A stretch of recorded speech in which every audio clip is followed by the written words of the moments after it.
Zee मराठीवरील तुला शिकवीन चांगला धडा या मालिकेत अक्षराची बहीण इराची भूमिका साकारत अभिनेत्री ऋता काळे घराघरात पोहोचली। तिच्या भूमिकेला प्रेक्षकांचं प्रेम मिळतंय, तर तिच्या कारस्थानांमुळे अक्षरा अधिपतीच्या लग्नात अनेक ट्विस्ट पाहायला मिळाले। तर काही दिवसांआधी ऋताने तिच्या प्रेमाची कबुली सोशल मीडियावर देत अभिषेक लोकनर सोबत तिचं नातं ऑफिशियल केलं।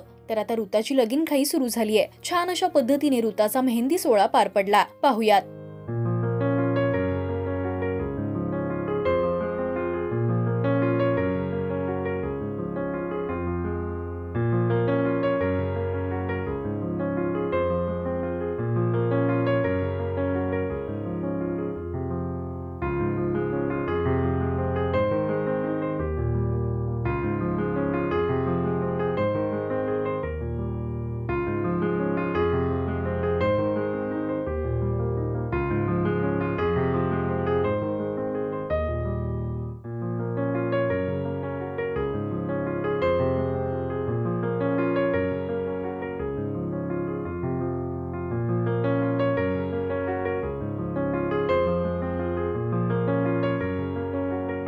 तर ऋताचे बाबा यावेळी तिची काळजी करताना सुद्धा दिसले। तिचे मित्र आणि अभिनेत्री अनुजा साठेने या सोहळ्याला हजेरी लावली। आता लवकरच ऋता अभिषेकचं लग्न पार पडणार आहे। अभिषेक हा प्रोफेशनने फिल्म मेकर आहे, तर ऋता तिच्या अभिनयाने मालिका विश्व गाजवतीये। याआधी तिने गोठ या मालिकेत महत्त्वपूर्ण भूमिका साकारली होती। तुम्ही ऋता अभिषेकच्या लग्नासाठी उत्सुक आहात काय हे मला कमेंट्स मधून नक्की सांगा। मराठी टेलिव्हिजन विश्वातील बातम्या, अपडेट्स आणि गॉसिपसाठी तुम्ही सबस्क्राईब करा राजश्री मराठी शोबज।